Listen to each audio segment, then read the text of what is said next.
anti-investigation missions. We went to the cycles of violence in Jonglei State have been very, very serious, and they culminated in some extremely serious events in late December and January 2012. Many civilians were killed, thousands were displaced from their homes were looted and destroyed, and as well as this, children and women were abducted. It was a test for the government to protect civilians. And as you know, UNMISS has a role in supporting the government with the protection of civilians. And we also have a role in monitoring, investigating, verifying, and reporting on human rights violations. The community between 23rd December and 4th January, and 200. The figures that we've developed are verified in the sense that we have either witnessed the bodies or the remains or the grave sites, or we have had first-hand reports from family members of the deaths of their loved ones. Mm-hmm.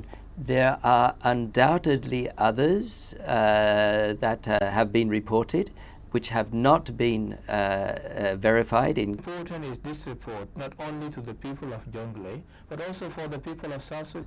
There were constraints with not having sufficient peacekeepers to deploy, with transport, especially helicopters, and of course with the lack of accessibility at that time of the year. The roads were still not passable for traffic, and so it was very difficult to reach those areas. Nevertheless, UNMISS did deploy a significant number of its peacekeepers, 500 or 600, to the area to help the government protect civilians. But the government itself was too slow to react.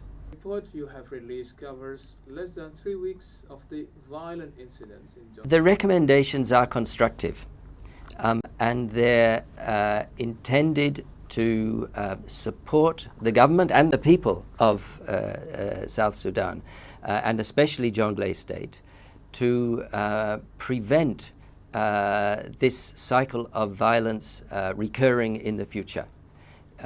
It really is important that this is stopped for good, and the recommendations certainly emphasize accountability for the perpetrators and instigators of the violence, because in the past there has been a climate of impunity, and it's considered that because there is no accountability, then that encourages these people to perpetrate and further instigate. The report came out 5 months after.